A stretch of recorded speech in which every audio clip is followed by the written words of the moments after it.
Bonjour à tous et bienvenue sur notre chaîne Simama, le Dieu des dieux. Et aujourd'hui, nous étudions quelque chose d'assez particulier comme toujours.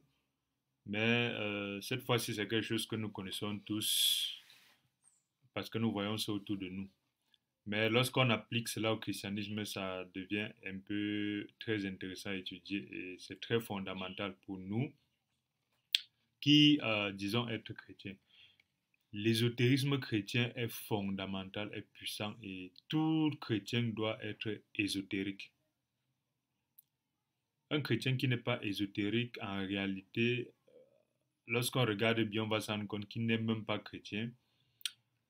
Et pour comprendre cela, nous allons d'abord comprendre l'ésotérisme. L'ésotérisme, c'est un mot qui fait peur. Vraiment peur, ça fait beaucoup peur même. Parce qu'en réalité, lorsqu'on regarde l'ésotérisme, c'est une doctrine secrète. Des choses qu'on ne communique qu'à un petit nombre de disciples. Ces choses secrètes qu'on ne communique qu'à un petit nombre de disciples, en fait, ont créé la peur de ceux à qui on n'a pas communiqué. Ça veut dire, lorsqu'on se retrouve en train d'avoir 1 million de personnes et on ne communique certaines informations qu'à 100 personnes parmi 1 million de personnes, vous vous rendez compte que les autres 1 million moins 100, fait tous ces 900 000 personnes et poussières-là se retrouvent justement donc en train d'avoir peur tant des 100 personnes que de ce que ces 100 personnes-là connaissent. Alors c'est pourquoi l'ésotérisme c'est quelque chose qui fait peur et c'est quelque chose que lorsque ça fait peur, donc c'est utilisé puissamment par justement les 100 personnes qui connaissent et qui détiennent la vérité parce que plus vous avez peur, plus vous êtes manipulable. L'ésotérisme c'est donc cette manière de cacher l'essence même de certaines choses à la majorité. Et en réalité, l'ésotérisme n'existe que s'il y a une personne qui a la source de la vérité qui transmet à un nombre limité de personnes. C'est pour ça qu'on parle de maître-disciple. Et ça s'applique de façon importante parce que moi qui suis pratiquant d'arts martiaux, au début on nous dit, ah, ceux qui ne connaissent pas, peut-être qu'ils connaissent, je ne sais pas quelles sont leurs raisons, mais ils nous disent, quand vous allez avancer dans les arts martiaux, à partir d'un certain niveau, on va vous faire entrer dans la sorcellerie, on va vous faire méditer dans des bougies rouges, on va vous faire commencer à utiliser des pouvoirs, alors n'allez pas très loin dans les arts martiaux. Alors on commence à prendre peur, on se dit oui, le jour qu'on va commencer à nous parler des choses bizarres, là on fuit. Et lorsqu'on avance, plus on comprend en fait que il ne s'agit pas des choses bizarres, ici il s'agit d'une malcompréhension de certains concepts. Soyons clairs dès le début, soyons vraiment clairs. La sorcellerie existe, les sectes existent, les incantations diaboliques existent, les néphilim, qui sont des anges déchus, qui ont vécu au milieu des hommes existent et transmettent des pouvoirs concrets aux êtres humains selon des pactes concrets. Il ne s'agit pas de dire que tout ce qui est compliqué est faux, n'existe pas. Non, ça existe. Nous ne parlons pas de ça. Nous parlons du fait qu'il y a des connaissances qui sont des connaissances naturelles, bibliques, morales, scientifiques, technologiques, qui sont disponibles mais qui ne sont transmises qu'à un nombre limité de personnes. Donc nous ne mélangeons donc pas les cultes sorcellerie, cultes sataniques, les transformations des choses simples pour faire des choses sataniques avec l'ésotérisme dont nous parlons ici. Non. C'est pourquoi donc nous disons que un sorcier peut utiliser les arts martiaux, le karaté, pour faire sa sorcellerie. Ne dites pas que c'est au karaté, non. Un sorcier peut utiliser la Bible pour faire sa sorcellerie. Ne dites pas que la Bible est compliquée, non. Un sorcier peut utiliser même le simple téléphone pour faire sa sorcellerie, comme un sorcier peut utiliser l'argent, les pièces ou les billets pour faire sa sorcellerie. Donc, ce n'est pas de ça qu'il s'agit. Donc, une personne compliquée peut utiliser tout pour faire des choses compliquées. Mais ne rencontrez pas des personnes compliquées qui utilisent n'importe quoi pour faire compliqué. Vous dites que c'est n'importe quoi là, et en fait, est compliqué. Et vous fuyez le n'importe quoi. Non. Donc, les arts martiaux, il y a des sorciers dedans qui utilisent les choses pour faire. Je ne parle pas de ça. Je parle de l'aspect naturel des arts martiaux. Et plus tu avances, plus tu te rends compte que il y a deux aspects très basiques à mon niveau que je peux parler en sachant de quoi il s'agit. Il y a d'autres aspects que je ne maîtrise pas. Mais les aspects basiques, c'est que l'être humain pense que les arts martiaux, c'est pour bagarrer, être fort et vaincre son ennemi, alors que ce n'est pas le cas. L'art martial, celui qui fait les arts martiaux comme ça, vous allez voir, il va couler la sueur, il va être fort au fur et à mesure, mais plus de temps va passer, plus il va s'en rendre compte que oui, il a tapé tout le monde, mais au fond, il se retrouve toujours au même niveau. Au niveau où il ne connaît vraiment pas il n'a pas une connaissance, une plus-value qui peut impacter sans que ce soit lié à sa force. Donc l'art martial, en fait, n'est pas seulement pour être fort, mais c'est d'abord pour se surpasser soi-même. Et c'est ça qui est très dur. C'est pour ça que vous allez que c'est ésotérique, justement, parce que plus de 99% des personnes n'arrivent pas, à travers les arts martiaux, à surmonter. Parce que le premier ennemi de l'art martial, dans les arts martiaux, le premier ennemi, c'est nous. Mais les gens pensent que le premier ennemi, c'est le bandit, celui qui est venu attaquer notre frère, notre soeur, qu'on va défendre, celui qu'on va taper en disant que je suis maître. Non. Et c'est ça qui est ésotérique parce que sur 1000 personnes, moins de 10 connaissent justement cela. D'autres peuvent connaître de façon théorique. Mais ils ne peuvent pas te dire, voilà comment en 10 ans d'arts martiaux, j'ai surmonté mon ennemi interne, j'ai surmonté mes difficultés internes. Voilà le premier aspect ésotérique. Et nous n'allons pas entrer dans ça. Ça peut prendre beaucoup, beaucoup de temps pour expliquer cela. Le deuxième aspect ésotérique, c'est que l'être humain animal ne réagit que selon les impulsions animales. Or, au niveau des arts martiaux, au-delà de l'impulsion animale, il faut réagir comme un être suprême. Qu'est-ce que ça veut dire? Ça veut dire, lorsque quelqu'un vient vous gifler une fois, deux fois, pam, l'être animal vous met une colère qui vous fait vouloir le détruire en rendant les coups, en lui cassant la gueule, ainsi de suite. Ça, c'est l'être animal. Mais le deuxième niveau de l'ésotérisme, c'est que, des arts martiaux, c'est que quand on te gifle, il apprend d'abord à dompter justement ce qu'on a déclenché dans toi, ce qui est tout un problème. Deuxième, apprend à stopper la guerre. Le but des arts martiaux, comme pas de budo, c'est faire la guerre, mais c'est aussi la capacité de stocker la guerre. Dans le kanji japonais de budo, la signification c'est faire la guerre, la voie martiale, et la signification du même kanji c'est stopper la guerre. Ça veut dire qu'il faut être capable, lorsqu'on te gifle, on te tabasse, tout. Pas seulement d'aller aussi faire la guerre pour tabasser, mais de stopper justement cela. Et on stoppe ça, pas à travers la force, mais à travers une utilisation spécifique de la force. Et ça, c'est ésotérique. Cette utilisation spécifique de la force permet quoi? C'est ce que j'expliquais l'autre jour à une amie. Stopper la guerre en ce moment, c'est de savoir, par exemple, où est-ce qu'il faut frapper une fois pour arrêter justement la bagarre. C'est pour ça qu'il faut donc pas seulement apprendre à frapper, mais il faut donc étudier comment l'être humain fonctionne pour pouvoir savoir où frapper. C'est pour ça que vous vous rendez compte que stopper la guerre, donc, c'est savoir où frapper. Par exemple, lorsqu'au lieu de faire 2 minutes ou 2 heures de bagarre, apprends à savoir quelles sont les parties de l'être humain où, même si je suis un enfant, quand je frappe, je stoppe la guerre. C'est pour ça qu'il y a la notion de Kyushu, qui est l'étude des points vitaux. Nous parlons tout de l'ésotérisme chrétien justement parce que comprendre les choses cachées nous évite de faire 30 ans hors sujet. Comprendre ces principes dans les arts martiaux nous évite de faire 30 ans, avoir 10e dan. Et venir après demander aux autres, respectez-moi, je suis fort, pourquoi vous ne m'appelez pas maître? Parce qu'en réalité, oui, tu as les dan. Mais tu n'impactes personne. On respecte peut-être tes dan, mais tu n'es pas maître. Donc, lorsqu'on va appliquer ce Okisame, vous allez voir le parallèle. Donc, Les arts martiaux, l'ésotérisme des arts martiaux, c'est comprendre qui est l'ennemi. Au niveau du chrétien, on va voir. C'est de comprendre déjà comment faire la guerre, mais comment stopper la guerre. Et on stoppe la guerre pas avec la bouche, pas avec la volonté, pas avec notre réaction charnelle.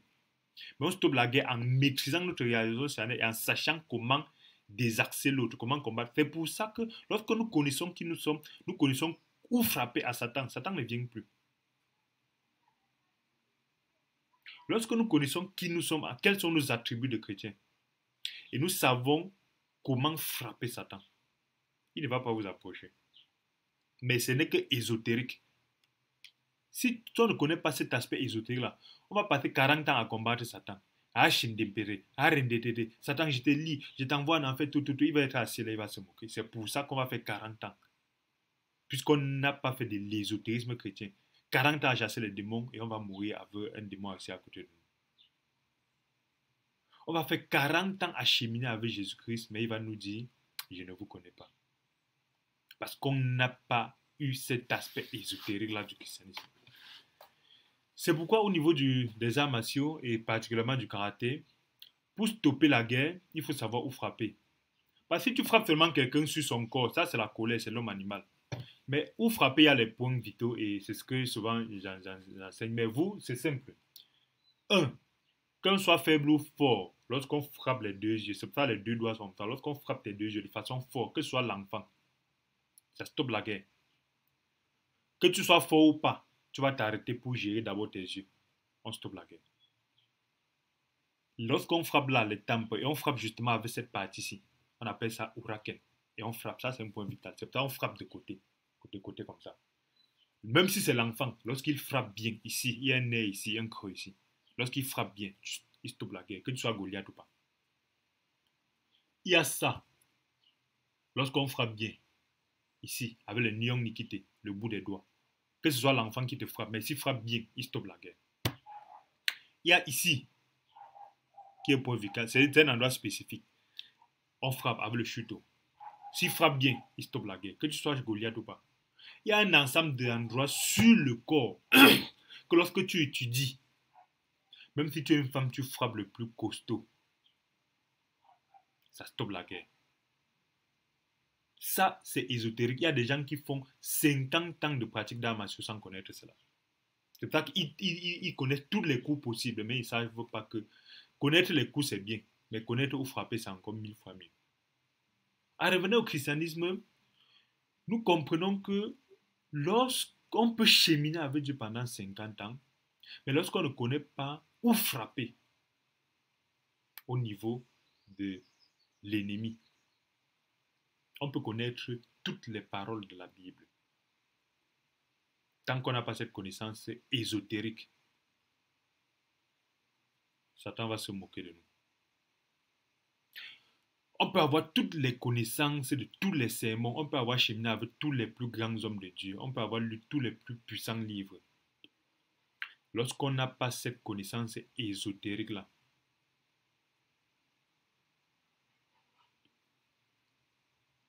notre vie ne va pas être un parfum de bonne odeur pour notre semblable.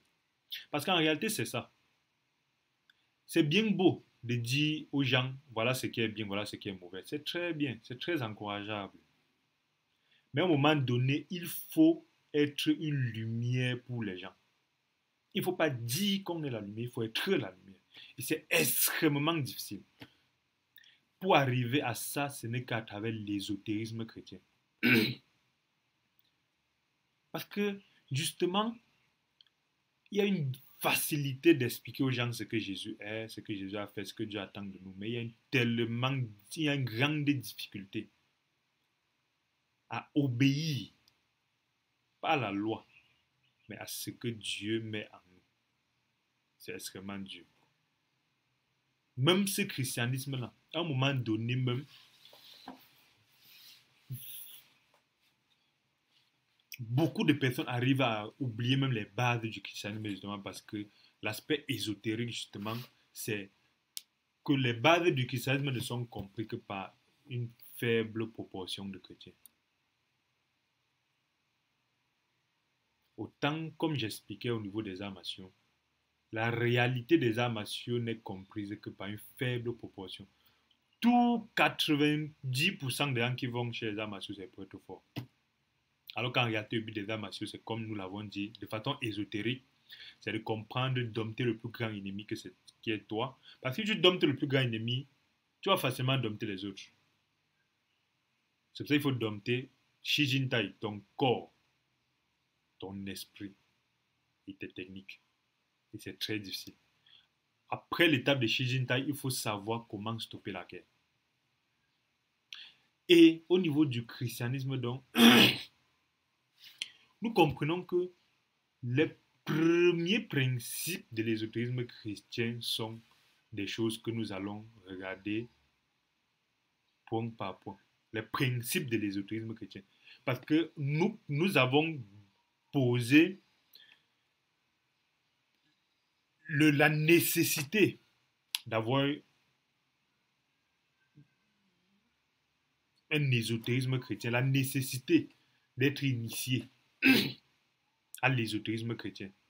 Nous avons montré l'exemple au niveau des arts martiaux. Nous avons montré justement que, comme aux arts martiaux, quelqu'un peut faire, s'il n'est pas initié à l'ésotérisme chrétien, il peut faire facilement 40 ans de christianisme, 50 ans de christianisme et être à la plaque. Parce que justement, Jésus dit, l'âge est le chemin spacieux, est le chemin qui mène à la perdition. Mais resserré est le chemin qui mène à la vérité. Très resserré, il dit, peu le trouvent. Ce ne sont que les ésotériques, les initiés qui trouvent le chemin étroit du christianisme. Parce que justement, on ne peut pas être chrétien si on ne connaît pas les principes chrétiens. Beaucoup de personnes sont chrétiens, mais ils ne connaissent pas le principe chrétien. Ils connaissent la Bible, ils connaissent l'Église, ils connaissent ce qui est bien et mal. Voilà ce qu'ils connaissent. Mais ça, ce n'est pas l'initiation au christianisme. L'initiation au christianisme est très spécifique. Connaître la Bible ne veut pas dire que tu es chrétien. Connaître ce qui est bien et mal ne veut pas dire que tu es chrétien. Nos ancêtres connaissaient même 1000 fois plus bien, plus mieux ce qui était bien et mal que nous aujourd'hui. Aujourd'hui, nous mimons ce qui est bien. Nos ancêtres, au fond de leur cœur, ils savaient cela et ils ne vivaient que selon ce qui est bien et mal. Ils n'avaient pas besoin de parler au niveau de la bouche. Plus le temps passe, plus au niveau du cœur, on ne connaît pas ce qui est bien et mal, mais au niveau de la bouche, certains en parlent. Parce que justement, les principes chrétiens sont des principes justement ésotériques et peu le connaissent. Et ça me rappelle un frère que j'apprécie beaucoup, le frère Honoré Temo. C'est un frère qui m'a fait découvrir les principes, la notion, l'importance de l'étude des principes chrétiens. C'est un expert, c'est un évangéliste, c'est un expert dans son domaine. Et j'aime bien l'écouter parce que il est spécialisé dans le décortiquage des principes et de la vie chrétienne de façon pratique. Et je vais mettre la description de sa chaîne, Église des Saints, où il publie souvent dans la description de cette vidéo.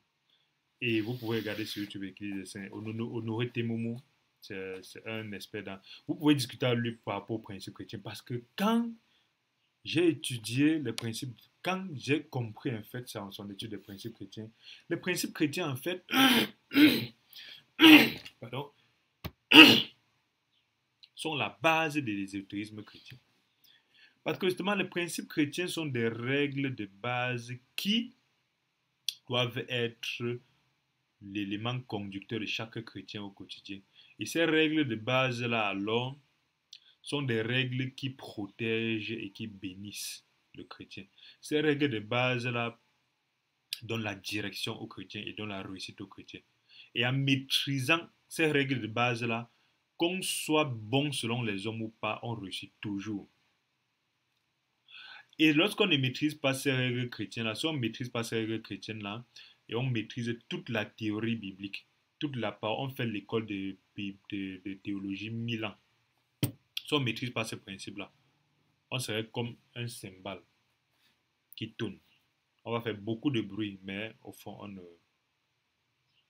Un de ces principes-là, c'est simple. le principe de l'autorité. Ça, c'est aussi un principe qui nous met directement dans l'ésotérisme chrétien. Bibliquement, et même bibliquement, tout ce qui est fait dans le monde vient de la Bible. Donc, quand je dis bibliquement, c'est pour dire c'est au-dessus des principes du monde. Parce que justement, les principes du monde, on a juste l'impression qu'ils sont opposés aux principes bibliques. Non. Les principes du monde, en fait, sont des principes fondamentalement qui découlent de ce que Dieu a mis en nous. L'égalité, la justice, tout ça, le bien, le mal, tout ça, ça découle de ce que Dieu a mis en nous. Et c'est ça que le monde prend pour faire ces principes. Alors, à un moment donné, la notion d'autorité, c'est un principe, nous devons comprendre. Je peux prétendre avoir une autorité, je peux clamer avoir une autorité, je peux demander mon autorité, je peux imposer aux gens de me donner mon autorité. Mais le principe biblique dit que l'autorité que j'ai ne peut définir, ne peut venir que d'une autorité au-dessus de moi. Et la puissance de mon autorité vient de ma connexion à l'autorité qui est au-dessus de moi. Ça, c'est un principe. Et lorsqu'on n'applique pas ce principe-là, on passe le temps à souffrir, on passe 40 ans. C'est un principe ésotérique qui est connu de peu de personnes. C'est ça. Qui est connu de peu de personnes. Appliqué encore par encore peu de personnes. Mais que lorsqu'on maîtrise cela, on est dans une puissance pas croyable. L'autorité qu'un individu ne peut avoir ne peut venir que de l'autorité qui est au-dessus d'elle. Et lorsqu'on fait de façon récursive, on se rend compte que l'autorité qui est au-dessus de l'autre personne vient de l'autorité qui est au-dessus de cette autre personne-là, ainsi de suite.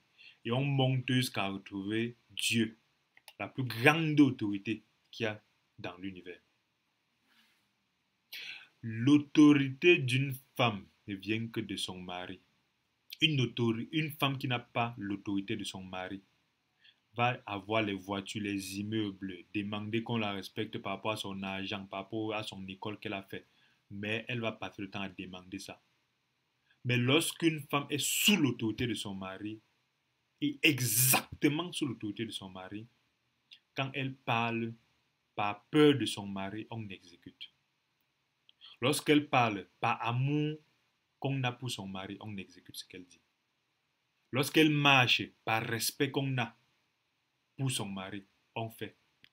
On la respecte naturellement. Elle ne clame pas cela. Un policier n'a de l'autorité que s'il est sous l'autorité du directeur de la police nationale. Un policier qui est au quartier n'est pas sous l'autorité de la police nationale. Supposons qu'il a été révoqué, il est sous là au quartier, tout. Lorsqu'on voit qu'il n'est pas sous l'autorité de la police nationale, on peut le taper au quartier comme on veut, on bagarre avec lui, on le cravate, tout. Mais lorsqu'on voit un policier qui est sous l'autorité avec ses attributs, on a peur de lui. Lorsqu'un policier, même s'il est le dernier des policiers, est sous l'autorité de la police nationale, il devient une autorité partout où il passe. Et on ne s'adresse pas à lui n'importe comment. Ça, c'est donc sont des principes chrétiens ésotériques.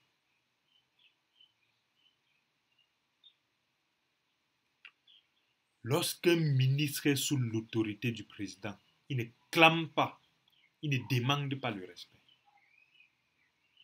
Lorsqu'il passe, on lui donne son respect. Mais lorsqu'il n'est pas sous l'autorité, pire encore, lorsque le chrétien est sous l'autorité de Christ, du Saint-Esprit, il ne demande pas l'autorité. On voit en lui Christ. Naturellement, on lui donne l'autorité.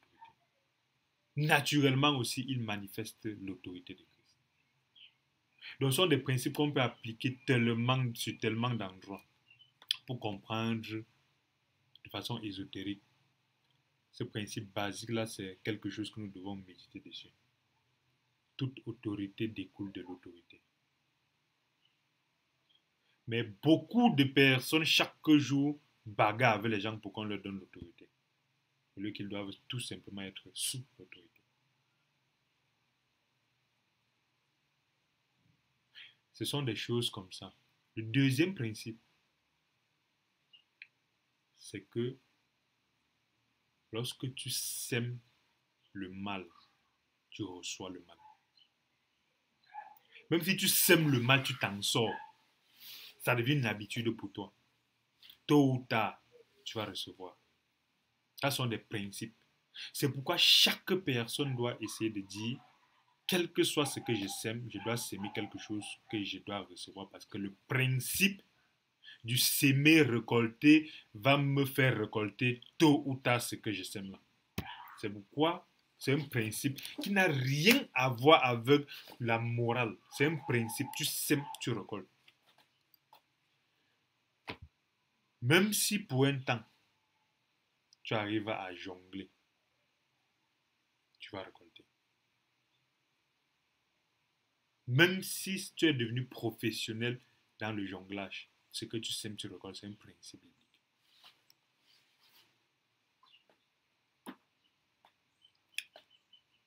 Un autre principe, c'est le principe